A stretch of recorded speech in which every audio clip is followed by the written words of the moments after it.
Hi అండి, welcome back to our channel. ఈరోజు recipe వచ్చేసి కొబ్బరి పల్లి చట్నీ అండి. ఇది టేస్ట్ అయితే చాలా బాగుంటుంది, మీరు కూడా ట్రై చేయండి. బయట హోటల్లో కానీ, టిఫిన్ సెంటర్లో కానీ, రెస్టారెంట్లో కానీ ఇస్తాడు కదండి మనకు వైట్ చట్నీ, సేమ్ అలాగే ఉంటుందండి. ఖచ్చితంగా మీకు నచ్చుతుంది, అలాగే పిల్లలు కూడా చాలా ఇష్టంగా తింటారు. ఒకసారి ట్రై చేయండి.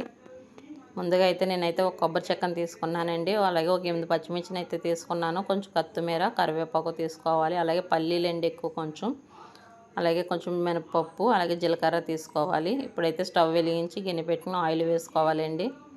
గిన్నె ఎక్కిన తర్వాత అయితే పోపు అయితే వేసుకోవాలి. పల్లీలు, అలాగే మినపప్పు, జీలకర్ర వేసుకోవాలి. ఇందులో అయితే పచ్చెనపప్పు కానీ, వేపిన శనగపప్పు కానీ ఏమీ వేయని అవసరం లేదండి. ఓన్లీ పల్లి ఉంటే చట్నీ అయితే సూపర్ ఉంటుంది టేస్ట్. ఇవైతే సిమ్లో పెట్టుకుని వేగించుకోవాలండి. అవి వేగేటప్పుడు అయితే అందులో కొంచెం కరివేపాకు, పచ్చిమిర్చి, కొత్తిమీర అయితే యాడ్ చేసుకోవాలి. వేసుకొని అయితే బాగా కలుపుకోవాలండి. ఇప్పుడు పల్లి అయితే పెద్ద మంట పెట్టకూడదండి, చట్నీ మాడిపోతాయి, కానీ పిక్కలు లోపల అయితే వేగవండి. వీటిని సిమ్లో పెట్టుకుని అయితే బాగా వేగించుకోవాలి. మీరు కూడా ట్రై చేయండి ఇలా చట్నీ, ఖచ్చితంగా అందరికీ నచ్చుతుందండి, చాలా ఇష్టంగా తింటారు. టిఫిన్ కంటే చట్నీ ఎక్కువ తింటారండి బాగాని.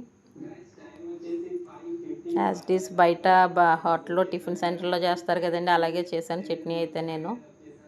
ఇదైతే పోపు వేగిందండి. పోపు వేగిన తర్వాత అయితే ఎల్లుల్లిపాయ వేసుకొని 2 వెల్లుల్లి రేకులు స్టవ్ కట్టేసుకోవాలి. స్టవ్ కట్టేసుకున్న తర్వాత కొబ్బరిని అయితే వేసుకోవాలండి.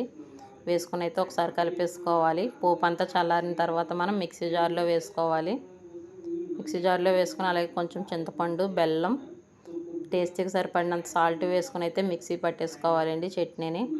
చింతపండు, బెల్లం వేయడం వల్ల అయితే చట్నీ టేస్ట్ అయితే చాలా బాగుంటుందండి, మీరు కూడా ట్రై చేయండి. అలాగే తీయగా ఏముండదు చట్నీ, పుల్లగానే స్పైసీగానే ఉంటుంది. చట్నీ అయితే బాగుంటుంది, లైట్గా అయితే యాడ్ చేసుకోవాలి. చట్నీ అయితే కొట్టేసుకున్నాం కదండి, ఇప్పుడైతే పోపు పెట్టుకోవాలి. దీనికి తిరగబోతా ఆ పోపుకి ఏమిటంటే కొంచెం ఆయిల్ వేసుకొని మినపప్పు, జీలకర్ర, ఆవాలు, ఎండుమిర్చి, కరివేపాకు, కొత్తిమీర వేసుకోవాలండి. వేసుకుని అయితే పోపు వేసుకోవాలి. పోపు వేసుకోవడం వల్ల అయితే చట్నీ మరింత టేస్ట్ అయితే ఎక్కువ పెరుగుతుందండి. టేస్ట్ అయితే బాగుంటుంది బాగానే. పోపునైతే అయితే బాగా వేగించుకోవాలండి. పోపు వేగిన తర్వాత మనం ముందుగానే కొట్టుకున్న చట్నీని అయితే ఒక గిన్నెలోకి తీసేసుకుని పోపు అయితే వేసుకోవాలండి. వేసుకొని ఒకసారి కలిపేసుకోవాలి.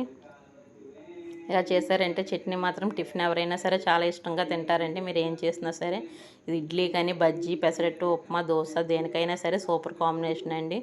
నేనైతే పిల్లలు దోశ వేయమంటే దోశ వేసానండి. మాదైతే దోశ, వాళ్ళ కొబ్బరిపల్లి చట్నీ అండి. టేస్ట్ అయితే చాలా బాగుంది, మీరు కూడా ట్రై చేయండి. మా వీడియో మీకు నచ్చినట్లయితే లైక్ చేయండి, షేర్ చేయండి, సబ్స్క్రైబ్ చేయండి. Thank you for watching video.